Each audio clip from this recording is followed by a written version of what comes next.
nombre es Samuel y bienvenidos una vez más a Hablemos de Trading.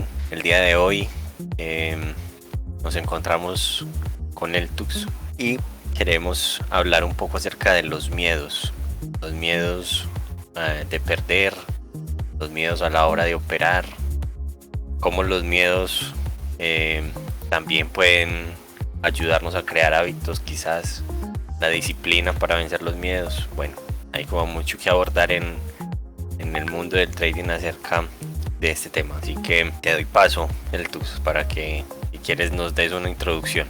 Gracias, Samuel. Pues bien, los miedos en el trading creo que es un tema de lo que mucho se habla, o también se camufla mucho por el tema de la psicología, ¿no? Es parte del mundo de la parte psicológica que todos los traders sufrimos a través de esa parte del miedo. Y es bien interesante lo que queremos ver hoy es cómo eso puede afectarnos en nuestra operativa, pero de una manera totalmente diferente, cómo controlarlo y saber qué pistas o qué intenciones podemos encontrar a través de lo que genera el miedo, ¿no? ¿Cuál es el generador del miedo para un inversor? Entonces quisiera iniciar un poco hablando sobre el tema del miedo, ¿no? ¿Por qué se genera miedo a la hora de invertir? ¿Qué es lo que un inversor teme al principio? ¿Tú qué crees, Samuel? Pues perder su dinero. Yo creería que todo parte de ahí. El miedo a la hora de invertir creo que se genera más es por ese miedo a perder el dinero. Una cosa pues que he estado viendo mucho últimamente es que dentro de la mentalidad de los inversores a corto y largo plazo, es que de cierta forma entienden que perder hace parte de este mundo, pero también muchos entienden que no se necesita perder a la hora de hacer una inversión. Entonces también creo que puede ser parte de la narrativa del trading el que tengan que existir las pérdidas, aunque pues en este tipo de inversiones a corto plazo, porque he visto también que muchos inversores digamos a mediano y largo plazo siempre buscan que su inversión vuelva a sus manos. Entonces a lo mejor ellos no experimentan ese miedo de la forma que lo experimenta un trader como podemos ser nosotros, intradías o swing, el que tiene que asumir un stop, este tipo de cosas, porque siempre están buscando, siempre hay una forma de recuperar su inversión, pero generalmente el miedo a la hora de invertir siempre va a venir, creo yo, por ese temor a perder.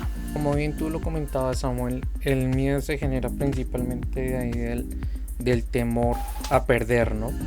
Y creo que el miedo nos lleva hasta tal extremo en donde el riesgo lo queremos minimizar lo máximo posible para evitar perder demasiado, ¿no? Entonces pues hay gente que nos dice no, que invirtamos el 1%, que invirtamos el 0.5% o hasta una décima de un contrato, ¿no? Todo con la finalidad de que si se pierde, pues esa pérdida que ocasiona la operación pues no va a ser tan fuerte, ¿no? Si no sea como tan significativa. Claro, correcto. Pues como sentir que pierde, que si tienes 10,000 pesos, pierdes 100 pesos. Eso no significa nada pues para tu capital. Correcto, yo creo que este tipo de gestión va muy de la mano con el miedo desde mi punto de vista. Creo que es una gestión incentivada desde el miedo, desde el no quiero perder, pero pues inevitablemente estamos en los mercados financieros, ¿no? Un lugar donde sí o sí debemos de correr riesgos y que me parece que arriesgar muy poco en los mercados financieros como que no me parece la mejor opción, ¿sí? O sea, para eso están los bancos, para eso están los CDTs, los términos a depósito fijo. Para eso están otro tipo de inversiones en donde no se quiere correr riesgo, pero sí se quiere rentabilizar. Obviamente hay que aclararle a los oyentes que una de las normas o principios básicos de la inversión es que a mayor riesgo, mayor rentabilidad, y a menor riesgo, pues menor rentabilidad, ¿no? Esto parece ser muy lógico, pero pues hay algunas personas que entran a los mercados financieros, quieren el riesgo más bajo posible y quieren la rentabilidad más alta posible. La rentabilidad más alta. Claro, Entonces, quiero arriesgar el 1%, pero quiero hacer el 1000% anual. correcto. Y creo que estas personas pues no tienen muy claro el tema de riesgo rentabilidad, ¿no? Debemos de correr un riesgo más grande para obtener una ganancia más grande. Ahora, correr un riesgo más grande no significa meter todo tu dinero, o sea, sí, meter todo tu dinero a una criptomoneda y pues obviamente a ver si despega o no, ¿no? O sea, sin miedo, hold hasta que vaya la luna. Creo que ahí ya estaríamos hablando de que hay que separar lo que se llama el riesgo de la efectividad, ¿no? Para los oyentes que no sepan qué es la efectividad, es las veces que nuestra posición sale ganadora, ¿no? Entonces, si tenemos un riesgo alto, eso no significa que no podemos ir a efectividades altas, ¿no? Se puede tener una efectividad alta con un riesgo alto, o por el contrario, se puede tener una efectividad baja con un riesgo alto. Yo creo que la efectividad aquí llega a ser una parte interesante que juega mucho con el tema de riesgo-beneficio, ¿sí? No simplemente es arriesgo más, gano más, arriesgo menos, gano menos, sino también está implicada la efectividad, ¿no? ¿Qué tan efectiva es nuestra operación? ¿Qué tan efectivas son las decisiones que tomamos a la hora de invertir? Es que el miedo igual lleva, como vos decías, y como lo hemos tocado alguna vez en el tema de la narrativa del mercado, lo que nos han vendido los brokers y bueno, en general toda la industria, a disminuir mucho los riesgos y a vendernos esa idea de altas rentabilidades con bajos riesgos. Pero también como les decía al principio, como te decía al principio, yo creo que a veces no se trata de asumir que van a existir las pérdidas, o sea, todos sabemos que sí pueden existir las pérdidas y pues como este tipo de cosas. Yo creo que nos han vendido mal de cierta forma esa narrativa, porque a lo mejor ni siquiera necesitamos asumir un stop, porque al final de cuentas yo creo que al trader el miedo se le traduce en un stop, en sentir que la decisión que tomó le dio un stop. Es decir, ¿cómo me explico? Digamos que vos invertís hoy en algo, metés $10,000 en esa inversión y podés salir perdedor con esa inversión, pero sentir que no perdiste los $10,000, sino que perdiste una porción de esos $10,000, a lo mejor te ayuda a sobrellevar esa pérdida de una mejor forma, a no tener que ver en tu cuenta que tu operación falló totalmente, o sea que perdiste los $10,000 enteros, que eso es lo que sucede en el trading en general. Vos compras, pones un stop y lo que esperas es a que el precio o te dé la razón o te saque el stop. O sea, no hay un término medio en el que sientas que no perdiste todo tu riesgo, sino que, o sea, siempre esperas o la tragedia entera o la ganancia entera, como si todo fuera blanco-negro. Claro, concuerdo muchísimo con eso que acabas de decir. Creo que la gente busca ser muy rígida en ese aspecto, ¿no? O toca mi take profit o mi stop loss, y como tú bien dices, tiende a ser muy blanco y negro, y es bien interesante porque pues uno no está limitado, ¿sí? O sea, el problema de la persona que invierte en los mercados es que piensa que está limitado a hacer solo una acción y solo puede hacer esa acción. Por ejemplo, el primer tema que hablamos o con el que empezamos este podcast fue hablar de riesgo-beneficio, ¿no? Que se puede hacer un riesgo grande y un beneficio grande, o se puede tener un riesgo bajito y un beneficio bajito. Pero de ninguna manera dije que una persona solo debía hacer una de las dos. Perfectamente una persona puede hacer ambas formas de invertir, ¿no? Claro, totalmente. Creo que ahí es donde viene a interpretarse la parte de las limitaciones, o lo que creemos nosotros que son las limitaciones. Pues creemos que lo único que hay es lo único que se nos muestra, ¿no? Entonces hacemos afirmaciones un poco locas, como decir que el trading es day trading, ¿no? o sea, que hacer inversiones o hacer trading es simplemente hacer day trading, o que solo existe el scalping y el day trading y las otras formas de inversión no existen. Entonces es bien interesante porque, pues, como tú bien lo decías, la narrativa del broker la ha hecho muy bien, ha vendido muy bien esa narrativa que nos quieren dar a conocer, con el fin de hacernos perder nuestro capital y que ellos puedan comisionar bastante dinero, ¿no? en esa industria. En cuanto a la parte de los miedos, creo que también parte del lado de los brokers. Creo que los brokers incentivan mucho el miedo cuando empiezan a hablar de términos muy avanzados, empiezan a hablar de tasas inflacionarias, empiezan a hablar de reportes de las Fed, de reportes de manufacturas, empiezan a hablar de muchos no van conceptos, perros, sí, un montón de cosas. muchas cosas complejas que hacen que la gente piense, esto es demasiado complejo y voy a invertir una fracción muy mínima de mi capital. Y mi opinión acerca de invertir una fracción mínima del capital es justamente errada. Es errada por una simple razón, y es que las oportunidades buenas no son frecuentes.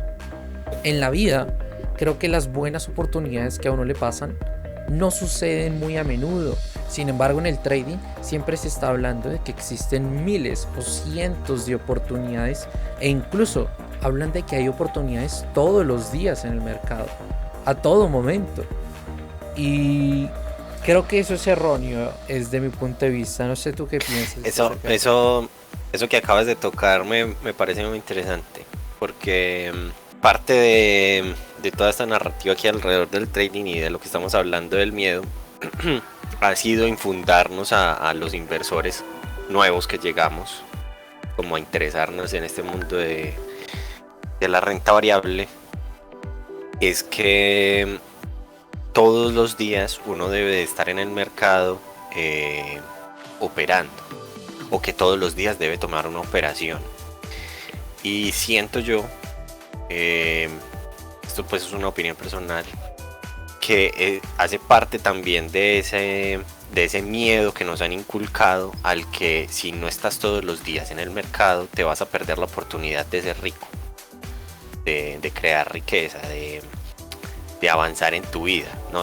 No sé cómo decirlo, pero siento que la misma narrativa ha inculcado ese miedo de que si no operas hoy, si no tomas una operativa hoy, te estás perdiendo una super oportunidad, cuando realmente, como vos decís, no todos los días necesariamente se debe de operar, o no todos los días hay una buena oportunidad.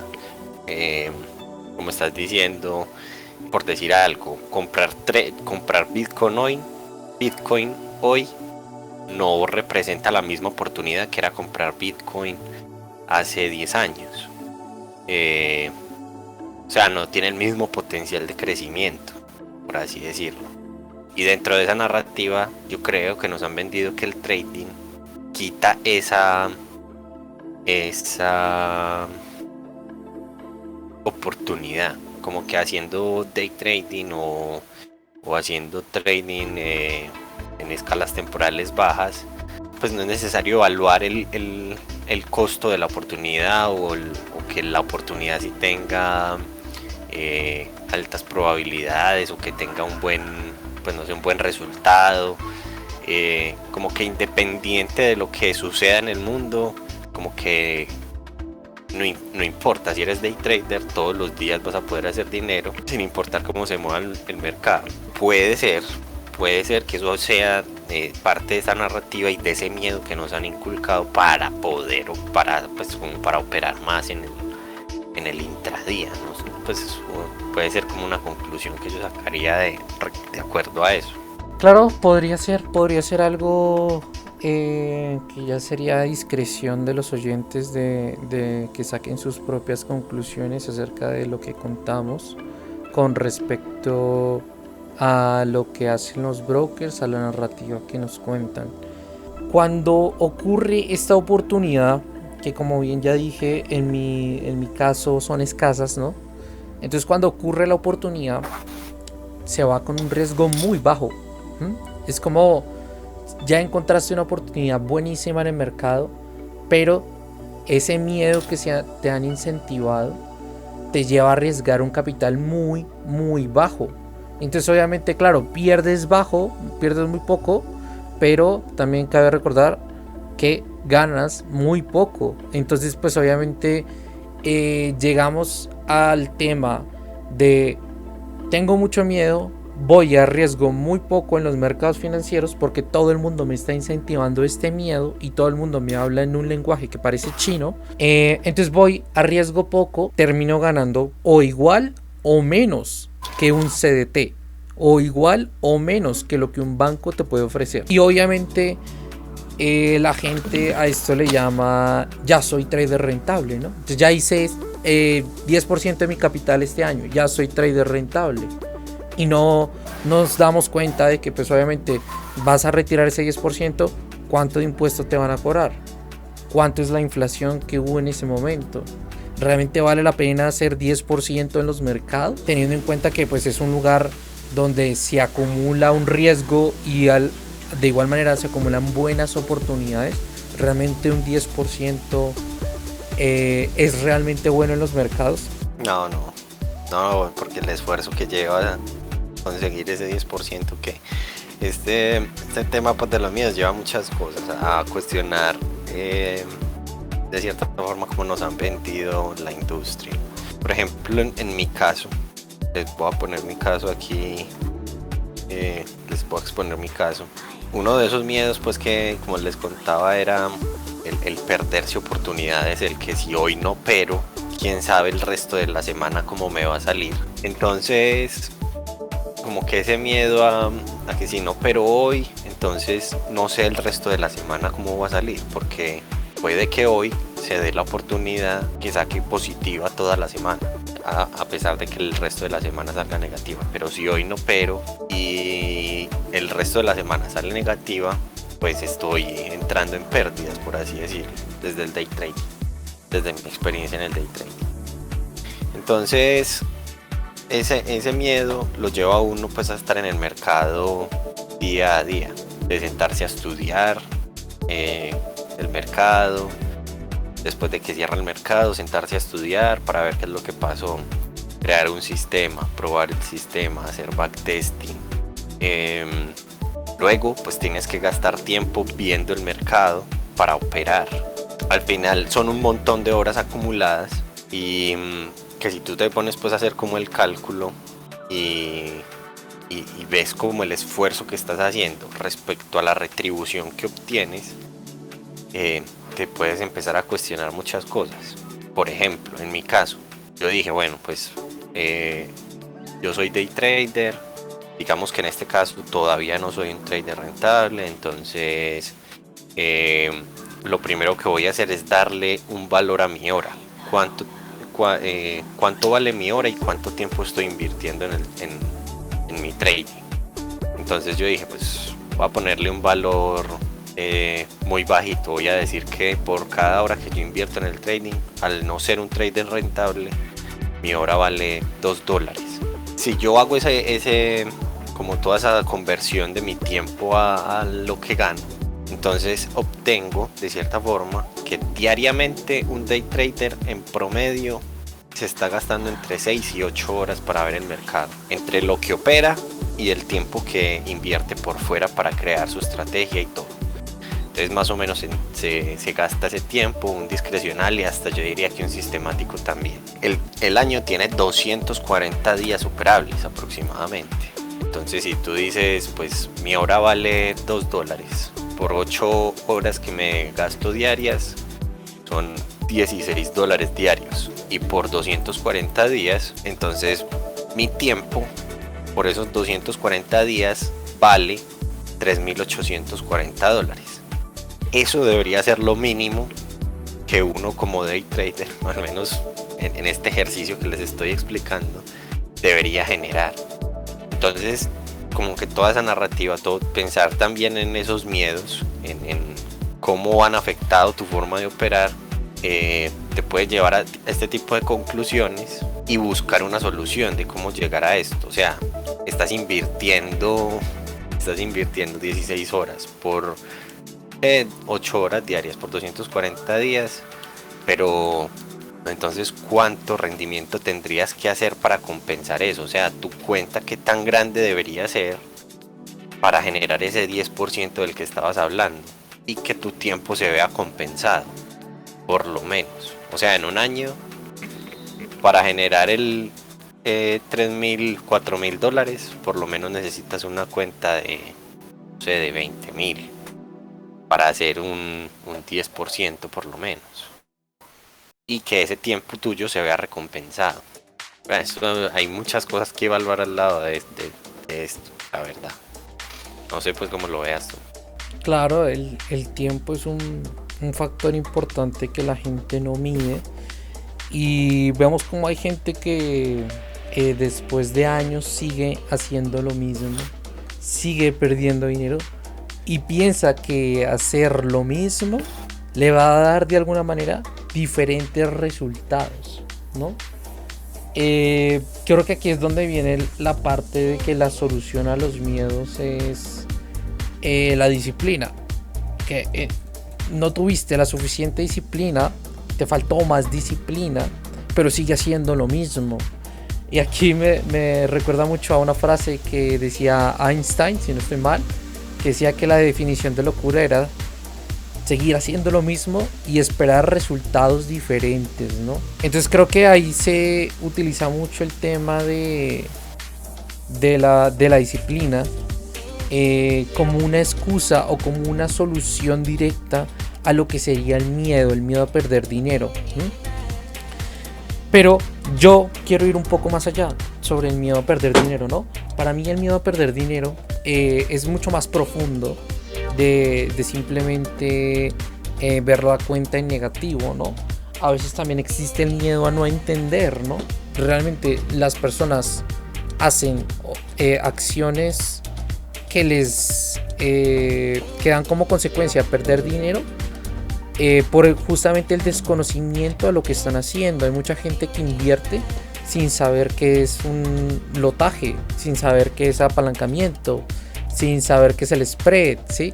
Hay mucha gente invertida en Forex sin tener los conocimientos siquiera mínimos para entender cómo invertir, pero ya están invertidos en cierto instrumento, ya están haciendo análisis.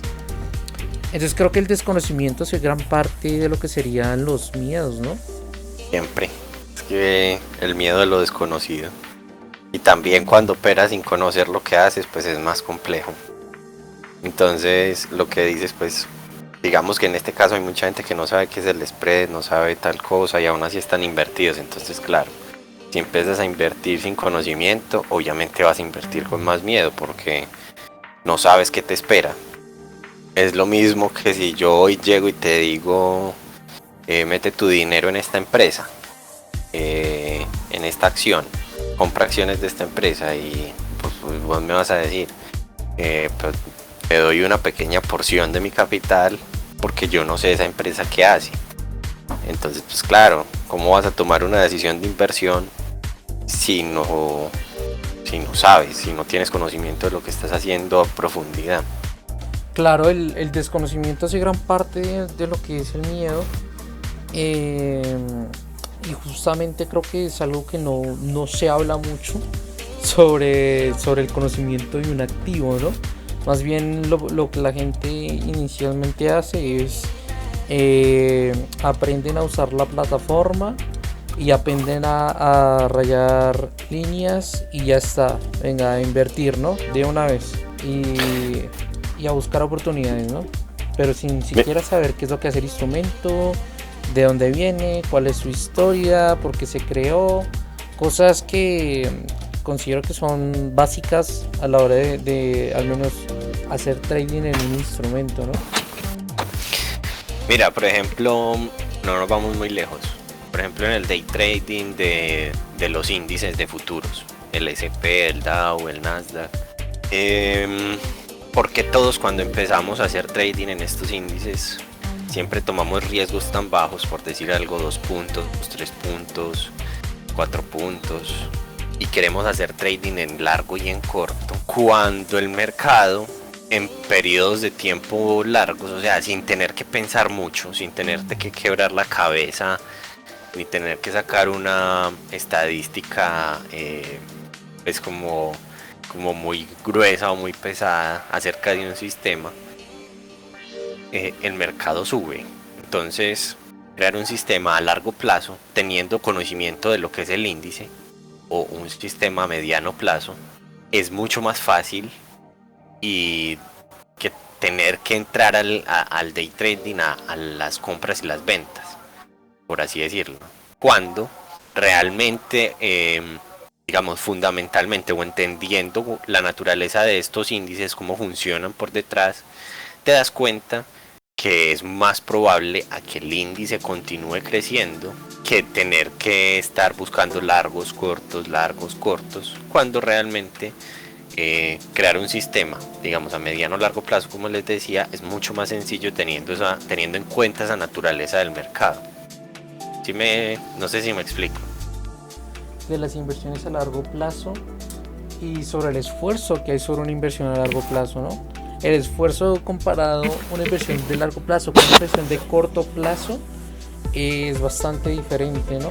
Es muy diferente, ya que obviamente las oportunidades son más escasas, los recorridos duran más tiempo y no es necesario que tú estés enfrente de la pantalla todos los días, ¿no? Ni siquiera todas las semanas. Claro, no solamente eso, sino lo que te decía, pues que, o sea, entender qué es lo que hay detrás de, no solamente, que yo creo que esto es lo que también nos han vendido, que uno puede llegar a cualquier tipo de mercado y encontrar los patrones necesarios para operar en largo y en corto, y tener en cuenta esa naturaleza que tiene el activo. Claro. Es más, yo ahora que te refieres al esfuerzo, con el ejercicio que les estaba diciendo ahorita de las horas, por ejemplo, en este momento que estamos tocando el tema de lo seasonal, hice el ejercicio. Yo me demoré aproximadamente 2 semanas en entender qué eran los seasonal, estudiarlos y montar un portafolio de 1 año. Esos son 14 días. Y esos 14 días, pues prácticamente me dan todo el esquema de inversión de 1 año entero. De 1 año entero que me puede rentar, voy a decir cualquier pendejada, 1 año entero que me puede rentar $1,000 y convertirlos en 4,000 o 5,000. Estoy inventando pues cualquier cosa acá, incluso puede ser hasta más, de acuerdo a lo que he estudiado pues. Entonces ahí el esfuerzo que uno, o sea, solamente me tuve que esforzar 14 días en montar todo este esquema de acuerdo a la rentabilidad y nada más era entender cómo, qué era, cómo se mueve, etcétera, etcétera. Lo mismo digo que ocurre en los índices y que es una cosa que cuando uno entra al trading, ese miedo a lo desconocido, ese miedo a no entiendo, te hace meter también en cosas que a lo mejor son menos óptimas. No sé si me explico ahí. Es decir, el miedo a sentarte a estudiar 2 semanas cómo se comporta un índice, porque eso lo puedes estudiar en 1 semana, en 2 semanas. Y luego, con ese conocimiento, crear un sistema para invertir en el índice, pues eso es mucho más fácil. Pero ese miedo a no sentarte ahí, a no entender, a que te lo venden muy complicado, te hace meter en otra vaca loca que tiene otras complicaciones adicionales. Todos conocemos traders que llevan años, muchos años, intentando ser rentables, pero que nunca se han sentado a pensar como en estas cosas. Y lo que decías ahorita, a veces uno pretende tener los mismos resultados haciendo lo mismo.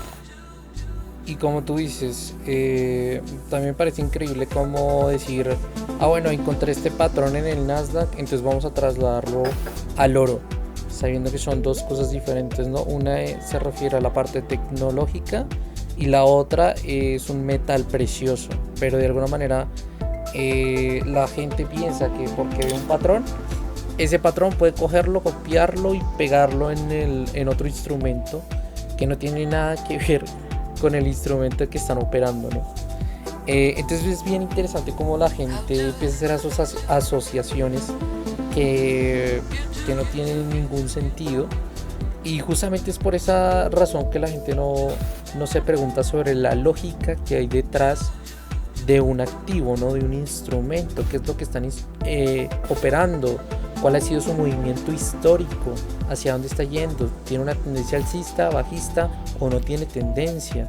Y creo que eso ya nos podría dar un mejor entendimiento sobre lo que es ese activo, ¿no? O sea, no es lo mismo ponerme a hacer 15 o 20 análisis buscando patrones sobre un instrumento que no he visto ni siquiera cómo se ha comportado en 15 o 20 años o 30 años en el pasado, ¿no?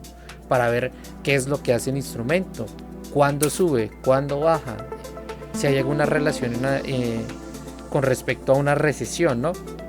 Por ejemplo, el oro en momentos de recesión, el oro empieza a subir, y uno no necesita ser un experto para entender eso. Claro, a eso me refería con lo que te contaba ahorita. O sea, el miedo a comprender esas cosas te lleva a meterte en otra vaca loca.